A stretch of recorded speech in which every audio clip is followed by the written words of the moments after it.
Regardez cet écran, c'est la nouvelle porte d'entrée vers UDJs. Elle est propre, elle est pro et surtout elle est déjà live, elle est déjà en ligne. C'est le chaînon manquant entre le prototype qu'on a bâti la semaine dernière et les utilisateurs. Il y a 2 semaines, on avait designé la maquette de l'application grâce à Stitch. La semaine dernière, via un serveur MCP et grâce à Antigravity, on a designé un premier proto d'application PWA qu'on pouvait lancer sur notre iPhone.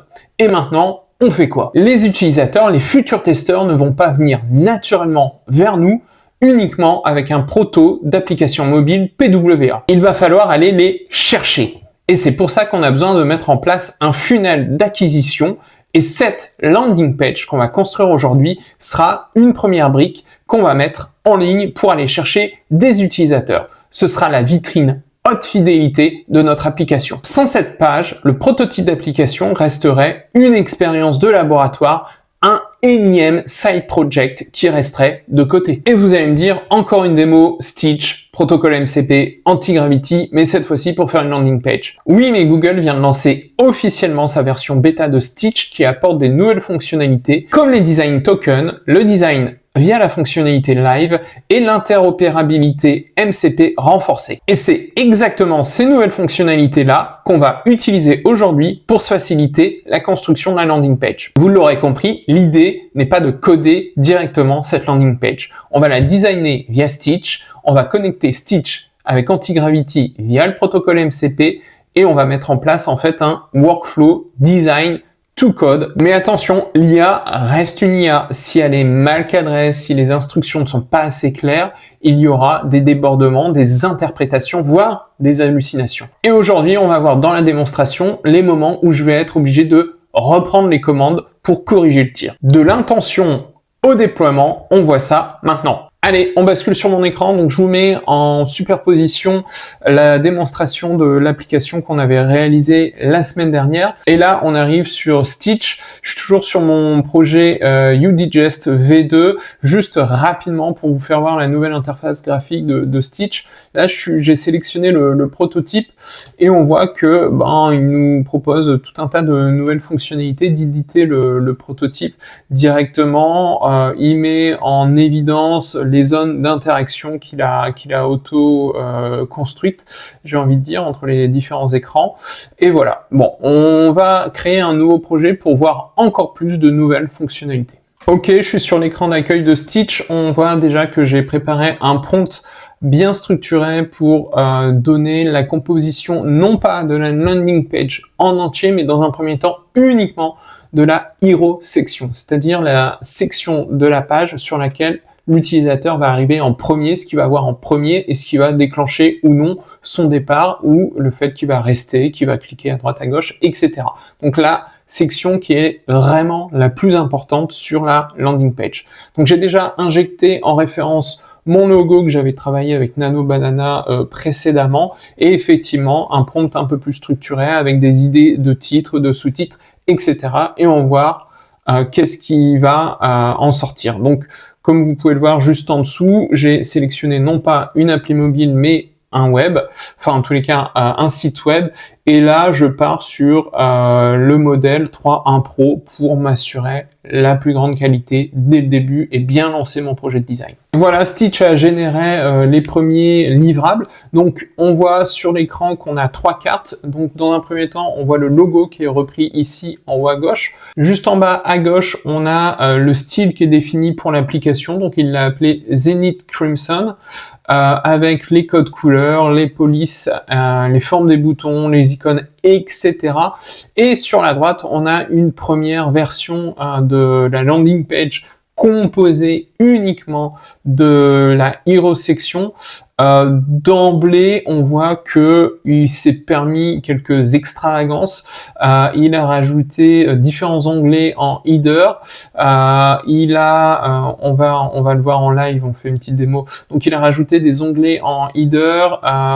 Il a fait ce petit badge qui sautille. Donc ça, c'est cool. Le logo, il l'a pas repris. Donc ça commence bien.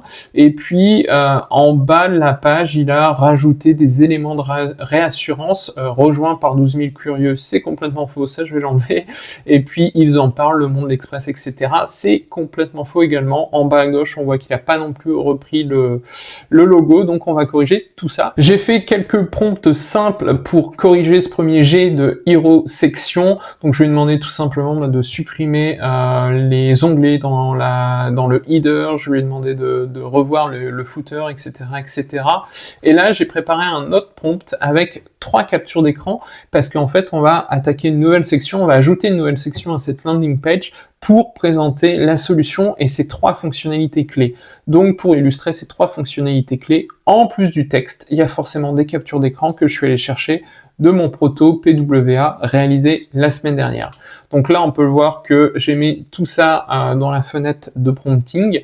Je reste sur mon style défini précédemment et je reste sur mon modèle Gemini 3.1 Pro pour une nouvelle fois m'assurer les meilleurs résultats. J'exécute tout ça et on va voir juste après ce que ça donne. On a une première version complète de la landing page. On va la parcourir ensemble rapidement. Donc on voit que le header a été travaillé. Sur la hero section, moi franchement ça me plaît, le message est clair, les boutons sont lisibles. Sur la droite, la petite illustration de la proposition de valeur est sympa. Ici on a la présentation de la solution avec les 3 key features. Ça me va aussi, ça serait perfectible, ça je suis d'accord, une nouvelle fois je suis pas UX designer, mais bon pour moi ça me convient. Et puis on voit tout en bas un champ pour proposer à l'utilisateur de laisser son email. Pour une première version, ça va très bien, moi je vais m'arrêter là. On se retrouve une nouvelle fois sur Stitch pour la suite, et là ce qu'on va tester c'est la fonctionnalité live qui a été introduite il y a quelques jours avec la sortie de la version bêta de Stitch. Donc là, tout simplement, on peut le voir, c'est le petit bouton en forme d'onde audio qui est présent en bas à droite de la zone de prompting. Donc on va cliquer dessus et on va voir quelqu'un qui nous parle. J'espère que vous allez l'entendre. Hey, what's up with landing page you just complete minimalist in Zen? Donc là, je vais lui entrer un prompt à la voix. S'il te plaît, revois le bouton principal Call to Action et propose-moi 3 variantes en modifiant uniquement le style de ce bouton, mais tout en respectant le design system défini juste avant. On y travaille. On it. Bon voilà, je laisse tourner et je reviens pour voir ce que ça a donné. Pour la génération de ces 3 variantes de boutons Call to Action, ça a été vachement plus vite qu'un prompt normal, donc j'imagine que l'effort de réflexion de l'IA est peut-être moindre. En tous les cas, j'ai 3 propositions que je vous affiche à l'écran, et ce qui est intéressant, c'est que de une, pour pas mettre le bazar partout, Stitch a généré une nouvelle carte qui est juste à côté de la landing page en l'occurrence, en me proposant donc 3 variantes d'identité visuelle. Donc c'est ça qui rend la navigation, j'allais dire, mais non, le travail sur Stitch beaucoup plus agréable, en tous les cas beaucoup plus clair que la version précédente. Et ce qui est encore plus user-friendly, c'est que donc on a les 3 variantes, et juste en dessous, on a donc les 3 boutons, appliquer la variante 1 à la landing page, appliquer la variante 2, etc., etc. Donc ce qui facilite grandement la personnalisation, le design de sa landing page, de son projet, ici, sous Stitch. On est encore sur Stitch, mais là, on prépare la migration de la maquette de la landing page vers Antigravity. Donc là, ce que je vous ai pas montré à la caméra, mais j'ai demandé à Stitch de me générer un fichier design.md qui va reprendre l'ensemble de l'identité visuelle de cette landing page, et qui va la décrire de manière la plus précise possible pour que Antigravity fasse le job de codage en fonction de ce document-là. Donc j'ai sélectionné cette nouvelle carte, et là j'ai fait un clic droit, et comme on peut le voir, j'ai une nouvelle fois tout un tas d'actions qui m'est proposé de faire sur cette carte-là, donc le design.md, et je lui demande de faire un export via le protocole MCP. Donc là, il me propose de configurer. J'ai une clé d'API donc que je récupère. Et puis, juste avant, il me propose de sélectionner mon client, donc en l'occurrence Antigravity. Et il me propose donc de copier un prompt depuis Stitch pour le coller dans Antigravity. Et c'est ce que je vais faire juste maintenant. Je reviens dans Antigravity, le prompt a été exécuté et une nouvelle fois, l'agent Gemini dans Antigravity me fait un compte rendu en fait des actions qu'il a réalisées. Donc on voit bien qu'il a rapatrié le bon projet par rapport à l'ID du projet. Et puis surtout, ce qui est intéressant, c'est qu'il est allé chercher le design.md. Donc là, il en a fait un design.html et il est allé chercher les différents assets nécessaires à la construction de l'application. En l'occurrence le logo et les 3 images par rapport aux 3 fonctionnalités clés. Et tout ça, on peut le voir dans le fichier, dans le dossier, asset qui est accessible en haut à gauche dans l'explorateur de fichiers intégré à Antigravity. Antigravity vient de rapatrier tous les assets nécessaires à la construction du projet. Donc on voit les différentes images, on voit la base de données, etc. Et je lui ai demandé de me réaliser, avant de partir sur l'étape de développement, un plan d'implémentation. Et ce plan d'implémentation, j'en ai pris connaissance, je l'ai fait challenger et je lui ai demandé, donc via le petit prompt qui est en bas à droite, d'apporter quelques éléments de correction. C'est ce que je fais juste là.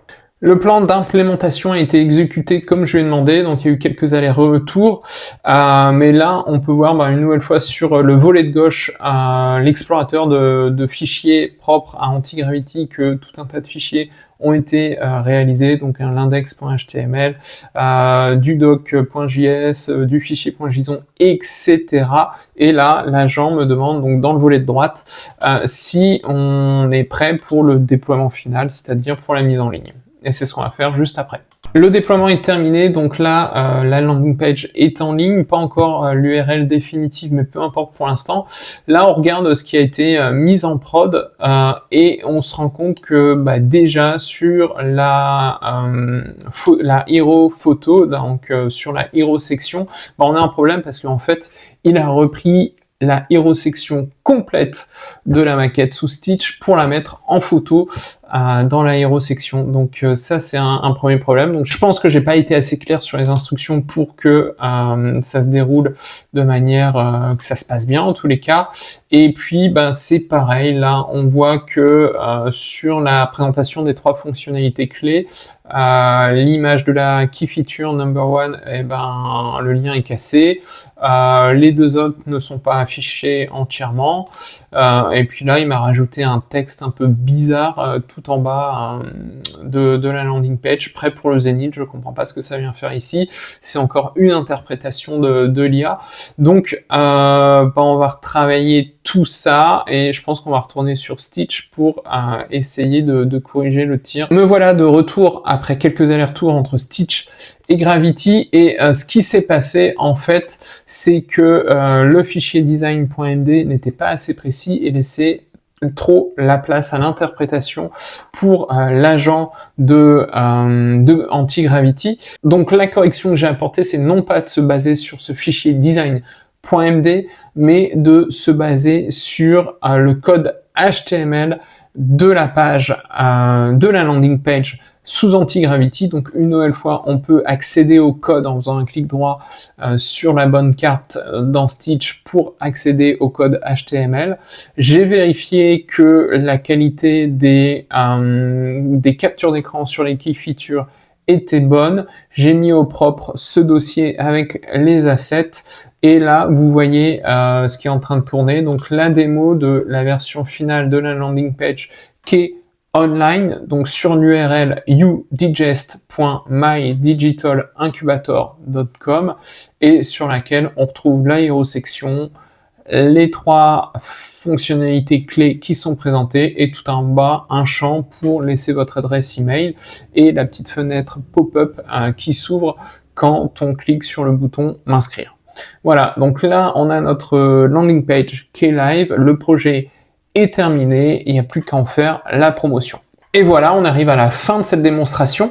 Donc on est passé d'une intention visuelle à une idée qui est live, à une landing page qui a été prodée, et c'est ça la puissance de l'IA agentique en 2026. Elle n'est pas là pour supprimer votre talent ou supprimer en général des talents, mais elle est là pour réduire la friction entre une idée et sa concrétisation, sa mise en prod, le fait qu'elle soit en ligne et accessible au plus grand nombre. Mais gardez toujours ça en tête. L'IA a beau être un génie de l'exécution, c'est toujours vous qui donnez le cap, qui tenez la boussole. C'est parce que j'ai refusé ce semantic gap qu'aujourd'hui, sur UDigest, j'ai une landing page qui me plaît, qui est cohérente par rapport à ma vision. Soyez des product managers exigeants, pas juste des prompteurs. Si cette démo Stitch Anti-Gravity vous a ouvert des perspectives, n'hésitez pas à le partager en commentaire juste en dessous.